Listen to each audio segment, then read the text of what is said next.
Pleasure to meet y'all at last, and welcome back to Nerf Secrets Revealed.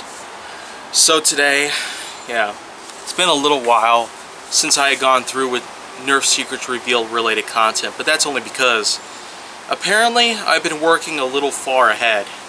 And even though supposedly it would have been a lot more than what I bargained for, supposedly I was able to get a lot of new episodes onto my channel. And now it seems like I had to just simply wait a little while before getting to put up one episode a day. Because after all, it's going to be more than 30 days away from the very end of Nerf Secrets Revealed. So just over a month I have left. And in combination with that, with all the episodes that I have left to make, and it just doesn't really seem to add up, but apparently the amount of episodes that I have to make combined with the amount of time that I have left would technically mean that I have just a little above 1 day per episode to upload. Though more specifically, if I just simply went with one episode a day, I'd probably be done a lot earlier than I expected. So, of course that's the main reason why I'm going ahead and taking a break. So, what I got going on here is, well, of course I'm just going on looking up stuff on my phone, but simply put, that's only because today's topic is going to be all about the different types of series that have been discontinued. Because I've already dived in and talked about some series that have been discontinued in the last 10 years, such as the Rebel lineup and the Alien Menace lineup, though supposedly the Doomlands and AccuStrike lineup might also be going away at some point. Despite the fact that the Doomlands resurgence of summer 2019 is still going strong, even today, a year later. And as for the AccuStrike series, well, it's pretty much bonded in with the Mega lineup, so technically AccuStrike and Mega have now become one. So, there are other series though that I was able to find out on the wiki page especially, so there's a lot of them actually. So what I'm going to do today is I'm simply put just going to go ahead and talk about some of them, because after all, I have a lot to say about them, considering how there's a lot here to talk about.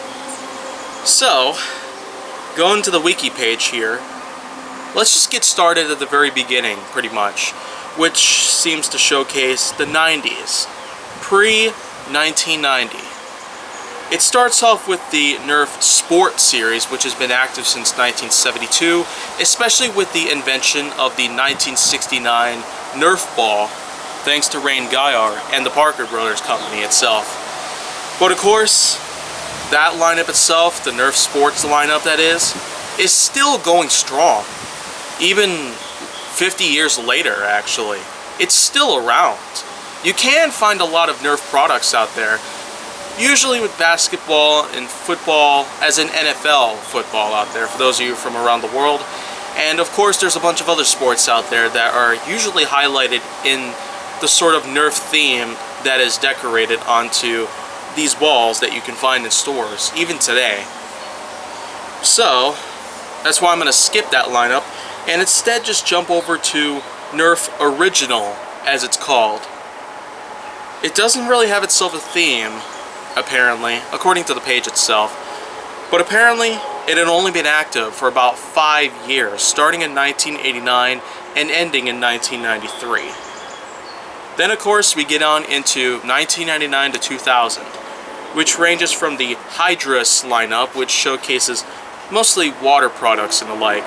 So it's kind of like a precursor to the modern day Super Soaker, even though the Super Soaker had actually been around for at least 30 years.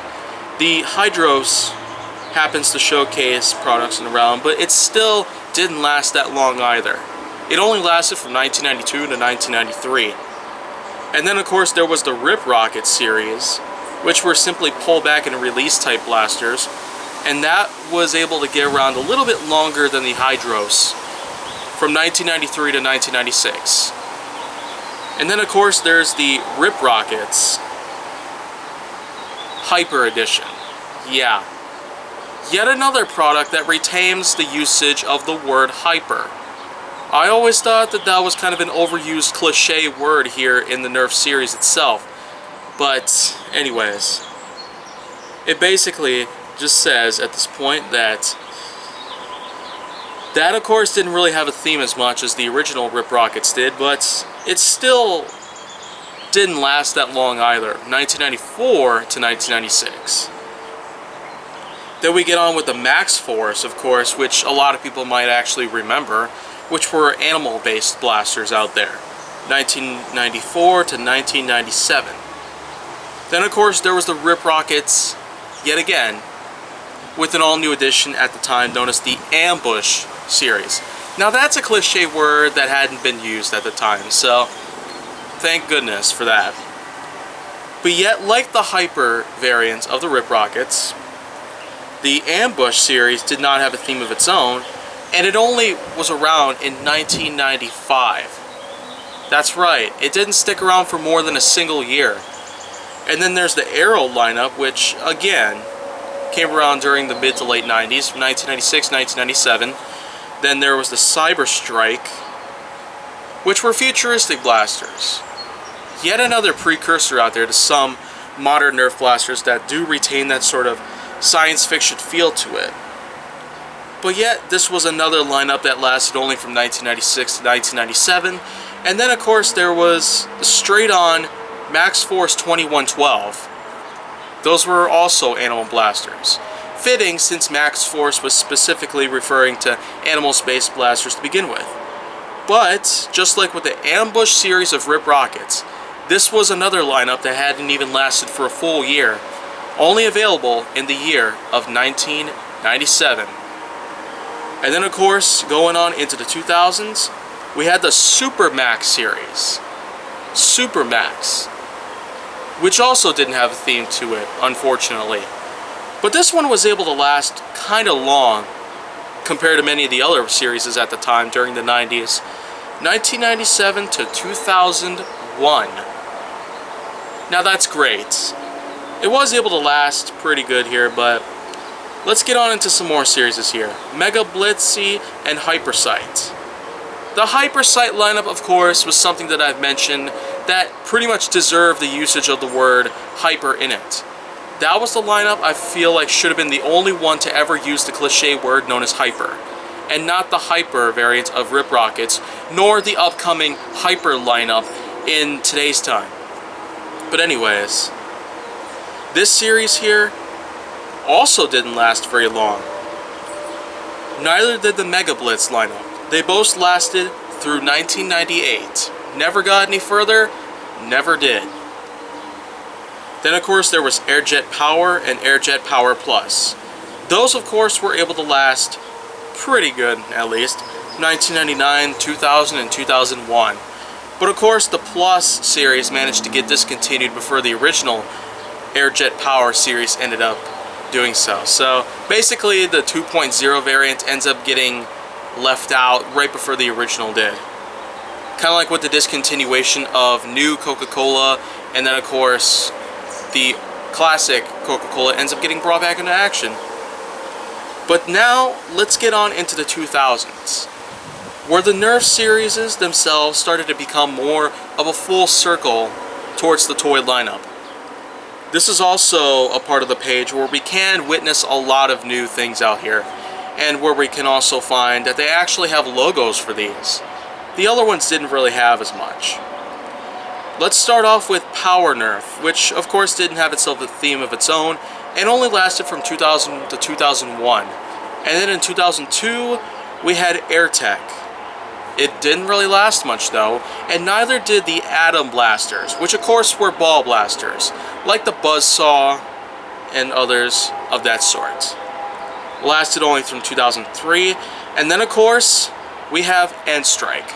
Also started in 2003, and apparently it lasted up until today. It managed to come around for a very long time. Fitting, since the N-Strike series itself was pretty much the origin of Nerf's huge marketing success and eventual creativity span to where the Elite Series, Zombie Strike Series, Mega Series, Modulus Series, Alien Menace Series, Battle Camo Series, Doomland Series, and many others would all come full circle during the 2010s. But anyways, then there's the 2003 series, which of course included the famous Tech Target blaster, but that one only lasted from 2003 to 2004. Not quite as good as N-Strike, apparently, in terms of how long it had lasted.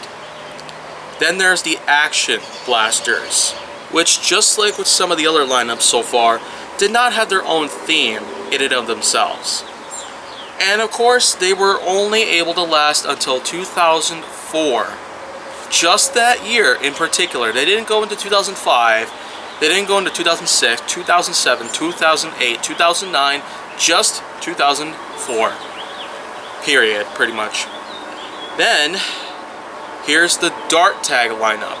And I'm mostly talking about the Dart Tag version 1, with the orange and green, and occasional red and blue. With blasters like the Hyperfire, Fury Fire, Strike Fire, Storm Fire, Eliminator, and the like. That, of course, had originally been started in 2004. Blasters, of course, wouldn't be released until around the following year and such, and then eventually ended up becoming discontinued within just a couple of years.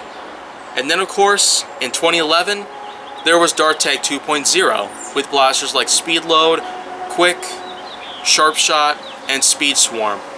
That one started in 2011 and discontinued in 2013. Then let's get into Laser Tag. If you don't remember that variant of Laser Tag, then well, who on earth would? But that only lasted from 2006 to 2012. And then, of course, there were the Ball Blasters, which were just simply put Ball Blasters. Kind of works in the same way as the Atom Blasters did, which were also known as Ball Blasters. But this was a little more recent in terms of how it was around at the marketplace, from 2005 to 2006. Then finally, we have N-Force, which of course referred to melee weapons, like swords, shields, daggers, and the like.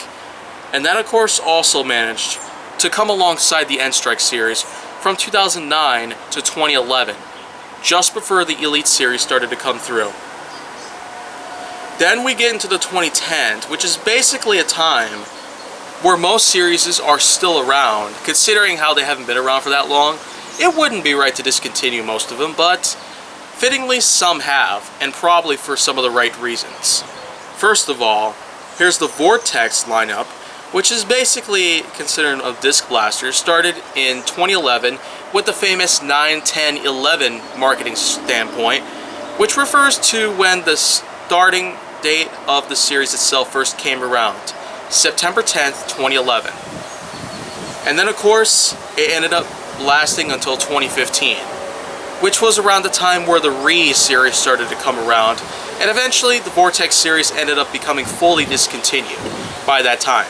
But eventually, it ended up getting brought back as the VTX lineup, with only 3 blasters around at the time, in 2018, and sticking around to this day, apparently. I don't know so much about that, because I haven't seen much of the VTX lineup already, at least not recently.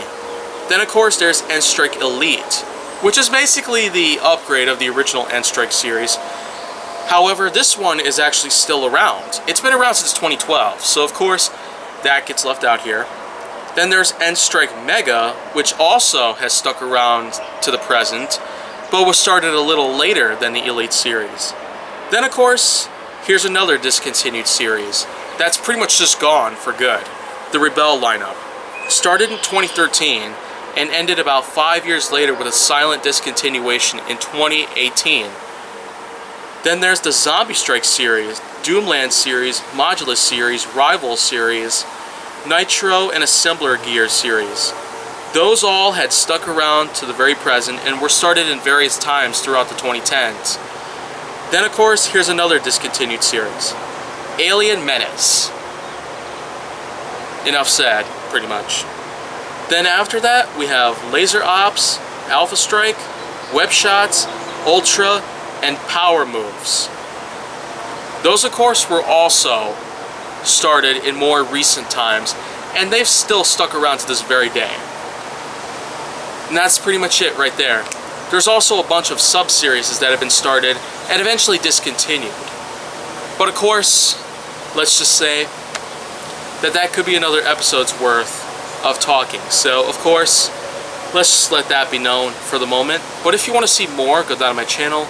Make sure that you like, subscribe, comment, follow me on social media, and stay on the Hollywood side.